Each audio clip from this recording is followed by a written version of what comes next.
இன்றைய வசனம் 2 கொரிந்தியர் 9:6. சிறுக விதைக்கிறவன் சிறுக அறுப்பான், பெருக விதைக்கிறவன் பெருக அறுப்பான். கிறிஸ்துவுக்குள் பிரியமானவர்களே, நாம் வாழுகின்ற இந்த உலகத்தில் எதை மையப்படுத்தி வாழ்ந்து கொண்டிருக்கின்றோம்? உண்பதும் உறங்குவதுமே வாழ்க்கை என்றால் அதை மண்ணும் செய்யும், மரமும் செய்யும். நீங்களும் நானும் மனிதர்கள். நாம் உண்பதற்காக மட்டுமல்ல, இந்த உலகத்தில் பல நல்ல உள்ளங்களை ஊக்கமூட்டுவதற்காக இச்சமூகத்தில் வாழ வேண்டும்.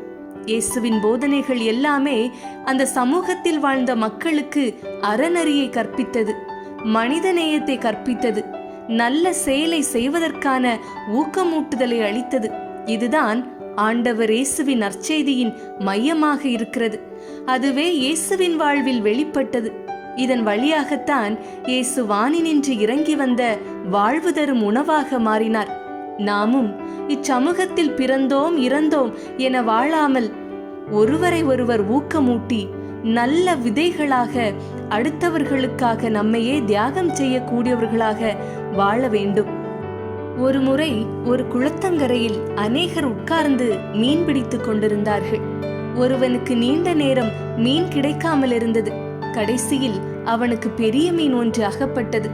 அருகில் இருந்த மற்ற தூண்டில்காரர்களெல்லாம் ஒரு பக்கம் அவன் மேல் பொறாமை கொண்டாலும், நீண்ட நேரத்திற்கு பிறகு அவனுக்கு மீன் கிடைத்ததினாலே அந்த பெரிய மீனை அவன் சந்தோஷமாய் சாப்பிட்டு மகிழட்டும் என்று பேசிக்கொண்டார்கள். ஆனால் அந்த பெரிய மீனை பிடித்தவன் அதை அப்படியே விட்டுவிட்டான். மீண்டும் தூண்டில் போட்டு சிறிய மீன் அகப்பட்டதும் சந்தோஷமாக அதை எடுத்துக்கொண்டு புறப்பட்டான். ஆச்சரியமடைந்த மற்ற தூண்டில்காரர்கள் அவனை பார்த்து, நீ ஏன் அந்த பெரிய மீனை விட்டு விட்டாய்? சிறிய மீனிலே அப்படி உனக்கு என்ன சந்தோஷம் வந்தது என்று கேட்டார்கள். அதற்கு அவன் சொன்ன பதில் எல்லோருக்கும் வியப்பை தந்தது. என் வீட்டிலே பொரிப்பதற்கு சிறிய சட்டிதான் இருக்கிறது, பெரிய மீன் அதிலே கொள்ளாது. ஆகவேதான் சிறிய மீனுக்காக காத்திருந்தேன் என்றான். அநேகர் அதுபோல சிறிய வாய்ப்பு, சிறிய முன்னேற்றத்திலே திருப்தி அடைந்து விடுகிறார்கள். அவர்களது தரிசனம் குறுகி இருக்குமென்றால் ஆசீர்வாதமும் குறைவாகத்தான் இருக்கும். கர்த்தருக்காக பெரிய காரியங்களை திட்டமிடுங்கள், கர்த்தருக்காக பெரிய காரியங்களை செய்து முடியுங்கள் என்று முழங்கினார் விவிலியம் கேரி. ஆம், நீங்கள் பெருகுகிறவர்களாய் பெரிய காரியங்களை செய்கிறவர்களாய் காணப்பட வேண்டும் என்று அப்போஸ்தலர் பவுல் சொல்லுகிறார். நீங்கள் பெருக வேண்டுமென்றால் முதலாவது உங்களுடைய விசுவாசம் பெருக வேண்டும். விசுவாசம் பெருகும்போதுதான் கூடாரம் விசாலமாகும். நீங்கள் பெருகின பிறகு விசாலமாக்கி கொள்ளலாம் என்று எண்ணிக்கொண்டிருந்தால் ஒருபோதும் நீங்கள் பெருகுவதில்லை. கர்த்தர் ஆபிரகாமை அழைத்தபோது, நீ எழுந்து தேசத்தின் நீளமும் அகலமும் எம்மட்டோ அம்மட்டும் நடந்து திரி, உனக்கு அதை நான் தருவேன் என்று வாக்களித்தார். தேவ பிள்ளைகளே, நீங்கள் பெருக போகிறீர்கள், விருத்தி அடைய போகிறீர்கள்.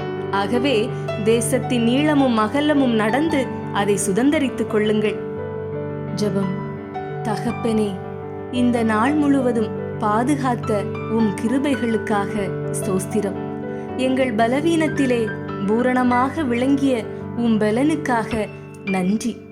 இரவு நேரத்திலும் உம்முடைய மகிமையினால் எங்களை மூடிக்கொள்ளும் தகப்பனே.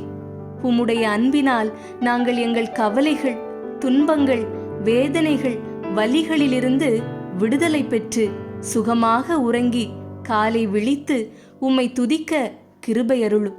இயேசு கிறிஸ்துவின் நாமத்திலே ஜெபிக்கிறோம் எங்கள் நல்ல தந்தையே. ஆமேன், ஆமேன்.